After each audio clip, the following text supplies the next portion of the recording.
셋째 날 아침에 우레와 번개와 빽빽한 구름이 산 위에 있고 나팔 소리가 매우 크게 들리니 진중에 있는 모든 백성이 다 떨더라. 모세가 하나님을 맞으려고 백성을 거느리고 진에서 나오매 그들이 산 기슭에 서 있는데 시내산의 연기가 자욱하니 여호와께서 불 가운데서 거기 강림하심이라. 그 연기가 옹기가마 같이 떠오르고 온 산이 크게 진동하며 나팔 소리가 점점 커질 때에 모세가 말한즉 하나님이 음성으로 대답하시더라. 여호와께서 시내산 곧 그 산 꼭대기에 강림하시고 모세를 그리로 부르시니 모세가 올라가매 여호와께서 모세에게 이르시되 내려가서 백성을 경고하라. 백성이 밀고 들어와 나 여호와에게로 와서 보려고 하다가 많이 죽을까 하노라. 또 여호와에게 가까이 하는 제사장들에게 그 몸을 성결히 하게 하라. 나 여호와가 그들을 칠까 하노라. 모세가 여호와께 아뢰되 주께서 우리에게 명령하여 이르시기를 산 주위에 경계를 세워 산을 거룩하게 하라 하셨사온즉 백성이 시내산에 오르지 못하리이다. 여호와께서 그에게 이르시되 가라. 너는 내려가서 아론과 함께 올라오고 제사장들과 백성들에게는 경계를 넘어 나 여호와에게로 올라오지 못하게 하라. 내가 그들을 칠까 하노라. 모세가 백성에게 내려가서 그들에게 알리니라. 아멘. 우리가 사는 동안에 태양이 없으면은 우리는 어떤 영양분 또는 어떤 식물들 같은 경우는 광합성이죠. 태양이 없으면 우리가 잘 살 것 같고 너무 뜨거워서 힘들어하지만 그러나 태양이 완전히 사라지면 우리는 살 수가 없습니다. 이 생명체는 존재할 수 없는 거죠. 더군다나 태양에 꼭 필요하다고 해서 그 태양의 중요성을 이야기하면서도 동시에 또 태양에 가까이 나가면 모두가 다 죽습니다. 참 신기한 역설인데 이게 진리죠. 필요하지만 가까이 가서는 안 되는 존재. 여러분, 오늘 본문에 나오는 하나님과 우리 사이의 관계가 이러하다는 것을 알려주는 거죠. 하나님 안에 거하지 않으면 우리는 생명을 잃어요. 그러나 죄성을 가진 우리가 하나님 가까이 나아가면 반드시 죽임을 당하게 되어 있다. 이게 오늘 우리가 읽은 본문에 나오는 구절입니다. 이 구절을 읽으면서 우리가 한번 생각해 봐야 될 것은 무엇이냐면, 그럼 하나님 가까이 나아가면 죽는데 왜 우리가 하나님을 믿어야 되냐? 그 하나님은 도대체 어떤 분이시길래 우리가 이렇게 말씀을 읽고 이렇게 묵상하면서 우리의 삶 속에 하나님이 나타나기를 간구하고 있는가? 이런 것들을 한번 생각해 볼 필요가 있는 거죠. 자, 우리 16절부터 19절까지를 다시 한번 같이 읽겠습니다. 셋째 날 아침에 우레와 번개와 빽빽한 구름이 산 위에 있고 나팔 소리가 매우 크게 들리니 진중에 있는 모든 백성이 다 떨더라. 모세가 하나님을 맞으려고 백성을 거느리고 진에서 나오매 그들이 산길석에 서 있는데 시내산에 연기가 자욱하니 여호와께서 불 가운데서 거기 강림하심이라. 그 연기가 옹기가마 연기같이 떠오르고 온 산이 크게 진동하며 나팔 소리가 점점 커질 때에 모세가 말한즉 하나님이 음성으로 대답하시더라. 아멘.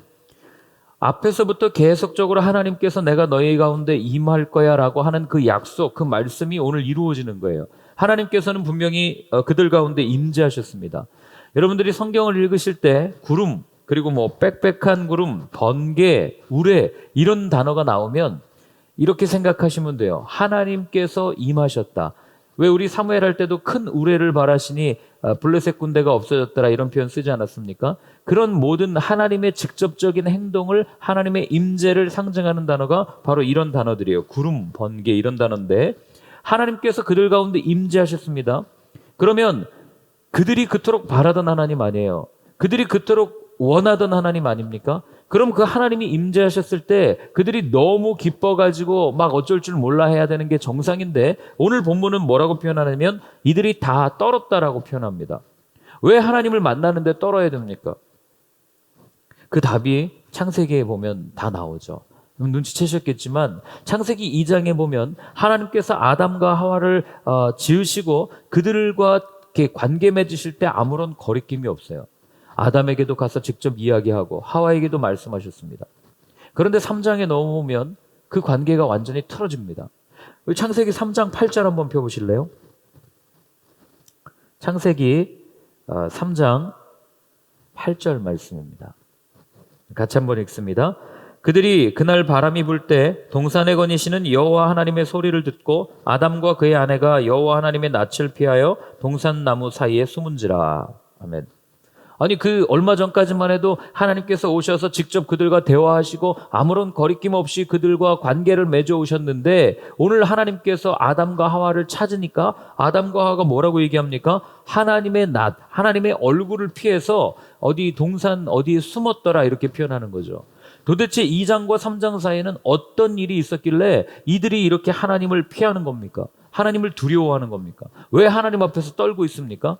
다들 아시다시피 3장 그 앞부분에 뱀으로 형상화된 사단이 와서 이들을 유혹하고 이들을 꼬셔서 결국에는 하나님께서 금기하셨던, 하나님께서 먹지 말라, 먹는 날에는 반드시 내가 죽으리라라고 말씀하셨던 그 열매를 이들이 먹었기 때문에, 결국 그 죄 때문에 하나님과 우리 사이에 아무런 그 꺼리낌이 없던 관계가 도저히 다가갈 수 없는 그런 관계로 변질되고, 그리고 그 관계로 인해서 하나님을 굉장히 두려운 분으로 인식하게 만든 사건이 죄가 우리 가운데 들어온 사건입니다.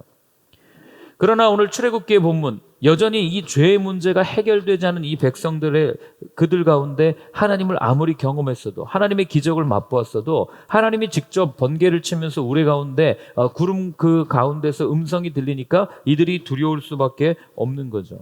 그 죄의 문제가 아직 해결되지 않아서 시내산에 도착하고 이제 율법이 주어지고 제사제도가 주어지는 그 전이기 때문에 이들이 직접 하나님 앞에 나아갈 수 있는 방법은 아무것도 없었다는 거죠. 여러분, 죄가 해결된 사람과 죄가 해결되지 않은 사람의 차이점이 뭔지 아세요? 오늘 본문에 분명히 드러나는 바로 두려움이라는 거예요. 예전에 제가 그 아이들 데리고 사역할 때, 저는 그때 참 많은 것을 많이 아이들한테 배웠는데, 아이들한테 하나님에 대해서 그림을 그리는 시간을 가졌습니다. 도화제를 다 주고 그림을 막 그리게 했어요. 어떤 친구는 어떻게 크게 두 부류로 나눠요. 세 부류군요. 아예 못 그리는 친구들이 있고, 또 한 부류는 하나님을 그리는데 어떤 모습으로 그리는지 아세요? 심판자의 모습으로 그려요. 무서운 하나님. 그리고 마치 무언가 원칙을 지켜서, 기준을 지켜서 그 모든 것을 심판하시는 그런 하나님의 모습으로 그립니다. 그러니까 그 아이에게는 여전히 하나님은 우리를 판단하시고 우리에게 벌을 주시는 분으로 인식되어 있는 거죠. 그리고 또 한 부류는 어떻게 그리냐면 하나님을 마치 아빠처럼 그려요. 굉장히 화목한 한 가정의 모습으로 그립니다. 그 아이는 아마도 어렸을 때부터 아버지에게 많은 사랑을 받았을 거예요. 그리고 성경에서 말하고 있는 하나님 아빠라고 하는 그 생각을 가지고 그렸을 겁니다. 제가 그걸 보고 그냥 이렇게 웃으면서 웃으면서 넘기지 못했던 이유는, 모든 사람들이 하나님을 인식하는 게 이 두 가지 중에 하나라는 거예요. 하나님을, 성경을 읽으면 읽을수록 하나님은 굉장히 무섭고 심판하시고 우리를 하나하나 일거수일투족을 바라보시면서 이거 하지 마, 이거 해, 이거 하지 마, 이거 해 하고 하는 기준에 넘어서거나 부합하지 않으면 우리를 굉장히 혼내시는 분으로 우리는 하나님을 생각해서 굉장히 두렵게 생각합니다. 또 한 부류는 하나님을 굉장히 아빠처럼 생각하고 그냥 마치 친구처럼 대하는 그런 모습들을 보게 되는 거죠. 그 차이가 어디에 있을까요? 하나님이 여전히 두려우십니까? 심판하신다니까? 그런데 여러분, 우리가 하나님을 경외하고 하나님을 두려워하고, 이 경외가 두려워한다는 거 아니에요? 그건 맞는 얘기지만, 그러나 하나님을 무서운 분으로 인식하고, 또 어떤 교회에서는 하나님을 굉장히 무서운 분으로만 이야기해요. 그래서 이걸 지키지 않으면 당신은 지옥에 갑니다.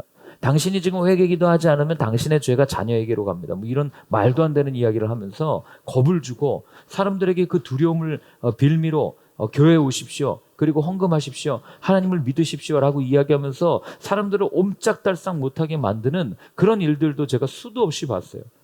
여러분, 그게 무슨 복음이에요? 그건 복음이 아니라 그냥 볶음이죠, 볶음.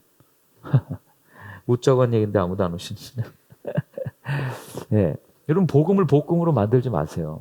복음은요, 우리에게 하나님께서 자유를 주셨다는 그 기쁨이 우리 가운데 있는 거고, 하나님을 도저히 아빠라고 부를 수 없는 하나님을 아빠로 부를 수 있도록 해준 게 예수님의 사역 아니에요? 예수님 우리에게 처음 가르쳐 주신 기도가 하늘에 계신 너희 아버지, 아빠라고 부르라고 가르쳐 주신 거 아니에요? 그동안 많은 사람들은 하나님이라고 생각하면 저 멀리 계신 아주 무서운 분으로 생각했지만, 그러나 예수님이 우리에게 소개시켜준 하나님은 아빠라는 것을 분명히 알게 되는 거죠. 여러분 본문도 보면은 사람들이 또 질문해요. 본문에도 보면 하나님이 넘지 말라고 하고 두렵게 하시고 이렇게 와가지고 너 경계 넘으면 너희를 칠까 하노라 뭐 이렇게 말씀하시는데 이게 무슨 도대체 하나님이 왜 두렵지 않은 분입니까? 이렇게 질문할 수 있어요. 그러나 여러분 이건 하나님의 의중을 파악하지 않은 채 성경을 읽어서 그래요. 자, 한번 보겠습니다. 무슨 얘기인가? 자, 20절부터 21절까지만 같이 한번 읽습니다. 여호와께서 시내 산 곧 그 산 꼭대기에 강림하시고 모세를 그리로 부르시니 모세가 올라가매 여호와께서 모세에게 이르시되 내려가서 백성을 경고하라. 백성이 밀고 들어와 나 여호와에게로 와서 보려고 하다가 많이 죽을까 하노라. 아멘. 자, 우리는 이런 모습을 보면서 아니 이스라엘 백성이 뭐 이런 구름 빽빽한 거랑 그 다음에 번개 치는 거 가지고 뭐 이렇게 두려워하나 이렇게 물을지 모르겠지만 여러분 사실 여러분들의 눈앞에서 지금 번개와 우레가 꽝꽝 친다고 생각해 보세요. 안 두려워할 사람 없습니다. 오죽하면 여러분들이 아는 그 종교개혁자였던 마틴 루터는요, 자기 앞에서 치는 번개를 보고 회심해요. 아, 하나님이 계시구나. 다시 한번 성경을 읽어야 되겠구나. 그리고 로마서를 읽다가 종교개혁을 일으키는 게 마틴 루터입니다. 그러니까 우리는 그 번개 오늘 여기 본문에 보면 아무것도 아닌 것 같이 생각하지만 이런 자연현상이 그들의 눈앞에서 바로 일어날 때 얼마나 두려움을 가질지를 생각하셔야 되는 거죠. 그런데 그렇게 두려운데 이들 가운데 그 두려움이 있지만 그럼에도 불구하고 호기심이 있는 사람들이 있는 거예요. 하나님께서 임재하시고 분명히 넘어오지 마, 죽을 거야, 칠 거야 이렇게 말씀하셨는데 눈앞에서 우레가 치고 너무 무서운데도 불구하고 그럼에도 불구하고 호기심으로 하나님 앞에 나아가려고 하는, 경계의 선을 넘으려고 하는 사람들이 있었던 거죠. 여러분 이게 두렵지만 하나님을 보고 싶어하는 인간의 욕망, 인간의 욕구가 이런 데서 발동된 거예요.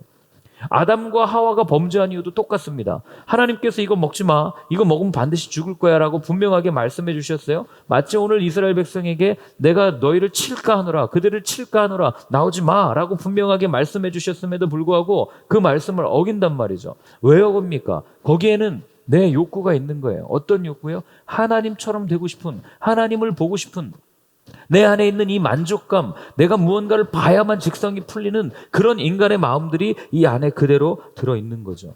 그래서 인간은 욕망덩어리라는 말이 맞는 얘기예요. 여러분 하나님의 비전, 인간의 욕망, 이거의 차이점이 뭔지 아십니까? 하나님의 비전은 따라가면 따라갈수록 나는 사라져요. 내 호기심이 없어집니다. 그분의 말씀이 내 삶에서 꽃피워져요. 그러나 내 욕망은 따라가면 따라갈수록 거기에는 하나님이 사라지고 내가 있는 겁니다. 아담과 하와가 그랬고 이스라엘 백성들이 그랬던 거예요. 뭐 어쩌겠어요. 아까 얘기했던 죄성인데. 그런데 자, 그럼 이제 아까 던졌던 질문에 답을 던질 차례예요. 아니 하나님이 그렇게 넘어오지 말라고 두렵게 하셨는데 그래서 하나님을 두려워하는데 뭐가 문제입니까? 그렇지 않다는 게 오늘 본문에 답이 두 번이나 나와요. 하나님을 두려워하는 게 문제가 있는 겁니까? 예, 문제 있는 거 맞아요.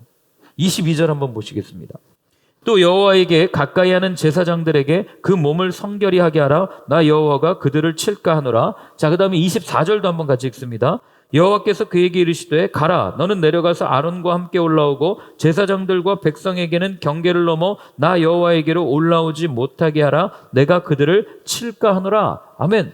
자, 두 번 반복되는 단어가 뭐예요? 내가 그들을 칠까 하노라. 하나님께서 말씀하시는 거예요. 아니 그냥 치시면 되잖아요. 이미 이 말씀은 그 앞에서 주어진 말씀이에요. 이미 이스라엘 모든 백성들에게 한번 알람이 간 말씀입니다. 그러면 그 말씀을 듣고 그냥 이거 안 지켰으니까 죽어도 되겠구나. 이러면 하나님이 무자비한 분이에요. 하나님이 폭력적인 분이 맞으세요. 그리고 하나님께서 한번 말했는데 너 안 지켜? 너는 끝이야 라고 제명해버리시면 우리가 상상하는 것처럼 하나님은 그런 분이 맞으세요. 그러나 오늘 와가지고 이미 말씀하셨는데도 불구하고 또다시 그들을 칠까 하노라, 그들을 칠까 하노라 두 번이나 말씀하시는 이유가 뭐예요? 여러분 이런 걸 읽으면서 하나님의 배려를 느끼셔야 돼요. 우리가 이런 걸 읽으면서 그 하나님의 배려, 하나님의 사랑을 느끼지 못한다면 우리가 읽는 구약 성경은 끊임없이 읽으면 읽을수록 하나님은 완고하시고 폭력적인 분으로밖에 느껴지지 않는 거죠. 많은 사람들이 얘기해요. 신약 성경만 옳고 구약 성경은 이건 옛날 거니까 이거는 업데이트 되기 전 버전이니까 별로 중요하지 않습니다. 이렇게 얘기합니다. 신약에 나오는 하나님, 그분이 이 땅에 오신 그분이 사랑의 결정체지 구약에 나오는 하나님은 폭력적이고 우리가 따라서는 안 되는 마치 무서운 분입니다. 그냥 그렇게 치부하고 넘길 때가 많아요. 그래서 성도님들도 보면 성경 읽을 때 신약 성경 훨씬 좋아하지 구약 성경 별로 좋아하지 않습니다. 그러나 여러분, 신약 성경에 나오는 하나님이나 구약 성경에 나오는 하나님이나 같은 분이라는 것을 우리가 자꾸 잊으면 안 됩니다. 우리는 그분을 하나님의 공의, 하나님의 사랑, 이 두 단어를 가지고 다 표현할 수 있는 거예요. 여러분들이 자녀를 양육할 때 자녀에게 한없이 사랑만 해줍니까? 그래, 너는 잘했어. 너 가서 사람 때려도 너 잘한 거야. 너 가서 사람 때려 죽여도 너 아주 잘한 거야. 너는 사랑스러운 존재야. 그렇게 말하는 사람이 어디 있어요? 내 자녀가 가서 누군가를 아무 이유 없이 때리면 가가지고 데리고 와서 반성시키고 얘가 정신 차릴 때까지 죽도록 패는 게 그게 아빠의 마음 아니에요? 얘가 잘못된 길로 가서 지금 사람 때리고 다니지만 나중에 사람 죽일지 아닐지 어떻게 알아요? 그런데 우리는 그 모습을 보면서 아버지가 아들을 때리는 모습만 보고 이거는 폭력적인 아버지야. 그런데 그 때리고 나서 뒤에서 눈물 흘리면서 아이에게 약을 발라주고 어떻게 하면 이 아이가 잘 클 수 있을까를 고민하는 그런 아버지의 사랑의 모습은 전혀 보지도 못하고 그냥 드러나는 행위를 가지고 아버지를 그렇게 평가해버리는 게 우리가 구약 성경을 읽으면서 하나님은 아주 무서운 분입니다 라고 해석하고 그걸로 결론 내리는 것과 너무 똑같다는 거예요. 하나님은 성경에 보면은요, 한 번도 사람들에게 억지로 무언가 이거 해라고 강요하신 적이 없어요. 한번 보십시오. 다 그 전에 이야기하셨어요. 다 오셔서 미리 말씀해 주셨어요. 오죽하면 예수님이 이 땅에 오시는데 마리아한테 나타나가지고 요셉한테 나타나 다 이야기해 주겠어요. 제가 하나님이었으면 잔말 말고 그냥 시키는 대로 해. 그랬을지도 모르겠어요. 그게 신 아닙니까? 그게 다른 종교에서 말하는 신의 모습 아니에요? 그냥 적혀 있는 대로 하면 되지. 뭘 그렇게 말이 많아. 재물 갖다 바쳐. 폭탄 메고 가서 자살해. 너를 위해서 많은 처녀들이 준비되어 있어. 이게 이슬람의 그런 아주 강경파의 그런 교리 아닙니까? 그런데 하나님은 그렇게 하지 않으신다고요. 제가 그 예레미야 할 때도 말씀드렸죠. 답답해 죽어요, 제가. 하나님 입장에 대해서 성경 읽으면 답답해 죽습니다. 아니, 한 번 얘기한 것도 아니고 두 번 얘기한 것도 아니고 수십 번 말씀하셨는데 그냥 가서 때리면 되잖아요. 하나님 치세요. 제가 이렇게 묵상한 적이 얼마나 많은지 몰라요. 설교할 때는 말씀드리지 못했지만 그러나 그런 하나님의 모습을 보면서 거꾸로 위안을 받는 건 뭐예요? 내가 똑같은 죄로 몇 번이나 넘어져도 그 가운데 하나님께서 침묵하시고 인내하시면서 기다려주시는 그 모습을 그 안에서 발견하는 거죠. 우리는 그렇게 질문할 수 있어요. 하나님, 그래요. 하나님이 말씀하셨어요. 그리고 하나님이 기준을 정하셨습니다. 그럼 살다 보면 좀 그 기준 너무 어길 수 있고 좀 그 기준 못 지킬 수 있지. 뭘 그렇게 원칙적으로 대하십니까? 우리 그렇게 질문할 수 있어요? 뭘 그렇게 이렇게 다 와서 또 그들을 칠까 하노라 이렇게 말씀하십니까? 근데 여러분 그거 아십니까? 하나님이 말씀하신 그 약속, 하나님께서 하신 그 원칙을 어기면 어떻게 되는지 아세요? 성경 처음부터 끝까지는 다 거짓말이 되어버려요. 야, 이거 너 힘들지? 내가 이거 좀 빼줄게. 이거 융통성 있게 하자. 라고 해가지고 하나님께서 그 말씀들을 다 빼시면 하나님이 말씀하신 것을 이루지 않는 그런 하나님이 되어버리는 게 우리가 알 수가 있는 거죠. 그렇기 때문에 그분이 약속을 어기시면 그 원칙을 지키지 않으시면 우리가 믿고 있는 이 성경, 우리가 믿고 있는 하나님은 거짓 위에 세워진 가짜라는 거예요. 그러니 하나님께서는 그 원칙을 지킬 수밖에 없는 거죠. 여러분, 하나님께서 어떤 원칙을 어떻게 지키십니까? 저는 이 하나님께서 지키시는 원칙을 사랑이라고 표현하는데 하나님의 사랑은 이런 사랑이에요. 사람들에게 말씀하셨어요. 그리고 이 사람이 너무 힘들어요. 그래서 우리는 생각해요. 하나님 좀 융통성 있게 해주시면 안 됩니까? 하나님 내 상황이 지금 이걸 지킬 수 있는 상황이 아닌데 조금 이거 제거해 주시면 안 됩니까? 그래, 너 힘들지? 내가 이 말씀 좀 빼줄게. 너 힘드니까 요거는 지키지 않아도 돼. 라고 하는 그런 융통성 있는 게 하나님의 사랑이 아니란 말이에요. 하나님의 사랑은 원칙을 없애면서까지 사랑하신 것이 아니라 자신이 세우신 원칙, 자신이 하신 그 약속, 자신이 하신 말씀을 이루면서까지 자기의 생명을 내어놓는 것이 하나님의 사랑이에요. 이걸 지켜야 되니까. 이걸 지켜야 진리가 되고 이 말한 걸 지켜야 이 사람들이 살아나니까. 그러니 어떻게 한 겁니까? 스스로 십자가에 달려 죽기를 선택하신 거 아니겠어요?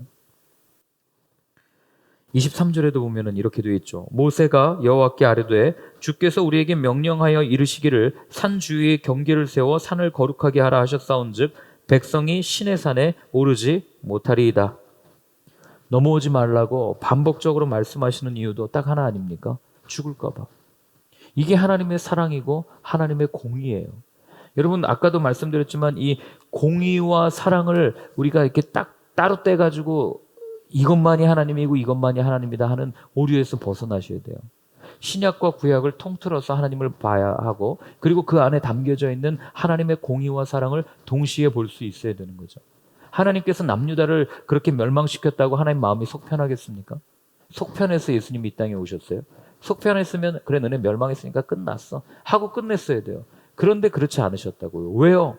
이미 창세기에서부터 3장에서부터 약속된 원수의 머리를 상하게 할 것이라는 그 아들이 태어나서 이 땅의 모든 죄를 해결해 줄 그 약속, 그 말씀을 이루시기 위해서 하나님은 계속해서 준비하셨고, 그리고 그 준비하신 선물을 오늘을 사는 우리에게까지도 허락해 주신다고 하는 거죠.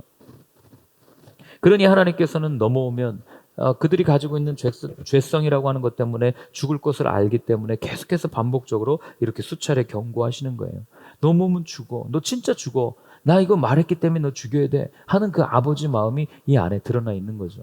우리 예전에 그 예화, 많이 들었던 예화 중에 그런 예화 있잖아요. 대만의 어떤 총통이었는데 뭐 하면은 눈을 빼겠다 했는데 이 눈을 빼겠다 그랬는데 그걸 어겼잖아요. 누가 어깁니까? 아들이 어겼잖아요. 그래서 눈을 빼요. 어떻게 뺍니까? 하나는 아들의 눈을 빼고 하나는 자기의 눈을 빼잖아요. 이게 하나님의 사랑이 드러난 것과 비슷한 거죠. 하나님 그렇게 하시는 거예요. 너 오면 죽어. 너 칠까 하노라. 근데 넘어오면 죽죠. 얼마나 마음이 아프시겠어요. 그래서 이 모든 죄를 해결해 주시기 위해서 하나님께서는 어떻게 하십니까? 이 땅에 오셔서 모든 것을 해결해 주시는 거죠. 그러니 여러분 구약 성경 읽으면서 제발 하나님 오해하지 마세요. 하나님 나쁜 분 아니고 하나님 무서운 분 아니세요. 하나님 우리 아빠십니다. 그래서 바울은 이렇게 얘기해요. 우리 로마서 8장인데요. 14절과 15절 읽고 마치겠습니다. 로마서 8장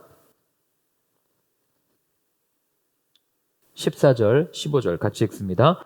무릇 하나님의 영으로 인도함을 받는 사람은 곧 하나님의 아들이라. 너희는 다시 무서워하는 종의 영을 받지 않고 아니하고 양자의 영을 받았으므로 우리가 아빠 아버지라고 부르짖느니라. 아멘. 이게 바울이 말한 거예요. 여러분 바울의 입에서 하나님을 아빠라고 표현하는 건 상상도 할 수 없는 일이에요. 왠지 아십니까? 이 사람은 유대인 중에 유대인이고 그 다음에 가말리엘 문화에서 배웠던 사람이고 바리새인 중에 바리새인이에요. 바리새인이 어떻게 하나님을 아빠라고 표현해요? 말도 안 되는 얘기죠. 그런데 오늘 바울이 하는 얘기는 너희는 다시는 무서워하는 양자의 영을 받은 게 아니라 그 아들의 영, 양자의 영을 받았으므로 아들이 되었다는 거예요. 하나님의 아들이 되었기 때문에 이제는 우리가 하나님을 뭐라고 부른다고요? 아빠 아버지라고 부를 수 있다라고 분명하게 선언하는 거죠.